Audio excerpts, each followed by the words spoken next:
going to be the most incredible fucking thing that anybody has ever seen in sports. Dana, in the Sphere. तो यार भाई ये UFC 306 इतना तगड़ा event होने वाला है क्या? हाँ यार लग तो रहा है। तो भाई यार बताओ यार इसके बारे में। चलें शुरू करें। बिल्कुल भाई।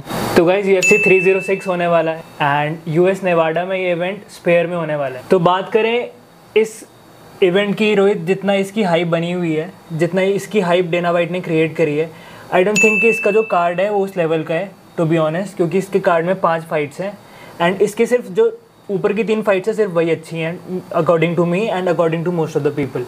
ठीक है, तो सबसे पहले हम बात करेंगे तीनों फाइट्स की जो अच्छी होने वाली हो सकती हैं इसमें, जो कि इस इवेंट को एक सक्सेसफुल इवेंट बना सकती हैं।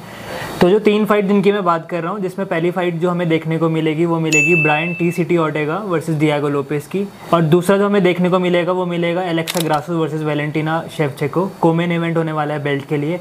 एंड फिर उसके बाद हमारा जो मेन इवेंट है शॉन ओमैली वर्सेस मेराब-द्वालिश्विली। तो रोहित सबसे पहले बात करते हैं हम Diego Lopes versus Brian T Ortega की। ठीक है, तो हालांकि इन लोगों की फाइट पहले भी UFC 303 के लिए बुक हुई थी, लेकिन फाइट से कुछ घंटे पहले ही ब्रायन ऑर्टेगा ने विड्रॉ कर दिया था इस फाइट के लिए, और फाइट के सिर्फ 3 घंटे के शॉर्ट नोटिस पे डैन ईगे ने ये फाइट ली थी। ठीक है, सिर्फ 3 घंटे के नोटिस पे, जो कि कितनी बड़ी बात है। आप अपना रिकॉर्ड, ठीक है, आप अपना रिकॉर्ड, आप अपना ट्रेनिंग करी या नहीं करी है वो भी डिपेंड करता है, राइट। तो कैच वेट में फिर ये फाइट हुई थी एंड उस टाइम पे बहुत लोगों ने बोला था कि डिएगो लोपेस का उतना अच्छा गेम नहीं है, क्योंकि पूरा कैम्प करने के बाद भी अगर आप शॉर्ट नोटिस वाले फाइटर को फिनिश नहीं कर पा रहे हो, डैन ईगे को वो फिनिश नहीं कर पाया था, तो लोगों का यही कहना था कि शॉर्ट नोटिस पे भी अगर आप फिनिश नहीं कर पा रहे हो तो आपका गेम उस लेवल का नहीं है कि आप टॉप 10 में आ जाओ या फिर चैम्पियन बनो इन फ्यूचर। लेकिन डैन ईगे को आज तक किसी ने फिनिश भी नहीं किया। तो बात करें डिएगो लोपेस, वो एक यंग टैलेंटेड प्रॉस्पेक्ट है, ठीक है, बहुत अच्छा जिजित्सु है। UFC में जो इसकी एंट्री हुई थी वो भी शॉर्ट नोटिस पे ही हुई थी, एक फ़ाइट कैंसिल हो गई थी तो इसको 5 डेज़ के नोटिस पे वो फ़ाइट मिली थी। ठीक है, एंड सबसे अच्छी बात यह है कि उस फाइट में इसने बहुत अच्छा परफॉर्म किया था। हालांकि ये हार गया था लेकिन इसने बहुत अच्छा परफॉर्म किया था, जो कि देखते हुए डेना वाइट ने बोला था कि इसको फॉर श्योर आगे हम फाइट देंगे, एंड इसने आगे फाइट्स मिली इसको एंड इसने बहुत अच्छा परफॉर्म किया है, और ये 3 फाइट की विनिंग स्ट्रीक पे है उसके बाद से। ठीक है, तो रोहित वैसे तूने अभी मेरे मुँह से बहुत बार सुना होगा टी सिटी, ठीक है, तो मैं तेरे को इसका मतलब बता देता हूँ अगर तेरे को नहीं पता है। तो ब्रायन टी ऑर्टेगा का मतलब होता है, टी सिटी जो है basically T is a reference for triangle जो चौक होता है। तो क्योंकि बहुत अच्छा जिजित्सु है तो इसलिए उसका नाम टी सिटी ब्रायन ऑर्टेगा पड़ा है। जो ब्रायन ऑर्टेगा है वो फॉर्मर कंटेंडर रह चुका है, फॉर्मर टाइटल कंटेंडर रह चुका है। ठीक है, he had a very close fight with Alexander Volkanovski, almost finish करने वाला था, एक गिलेटिन और एक डार्स, ऑलमोस्ट जिसे बोलते हैं कि Alexander was so close to, मतलब एक प्राइम अलेक्जेंडर वोल्कानोव्स्की को हराने वाला था वो। लेकिन हमें पता है कि अलेक्जेंडर वोल्कानोव्स्की कैसा प्लेयर है, तो वो फाइट अलेक्जेंडर जीत गया था and he showed a great amount of great heart and everything. अभी ब्रायन ऑर्टेगा एक फाइट की विन स्ट्रीक पे है।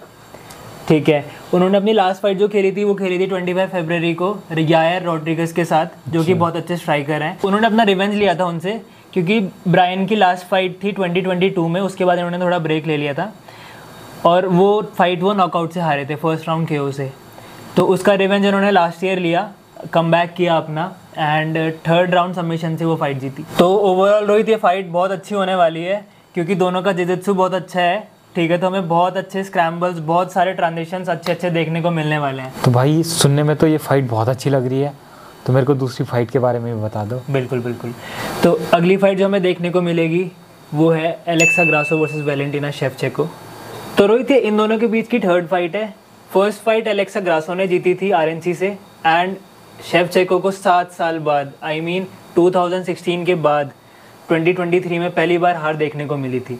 और क्योंकि वैलेंटिना शेवचेंको एक डोमिनेंट चैंपियन रह चुकी हैं, तो UFC ने उनको इमीडिएट रीमैच करने का मौका दिया।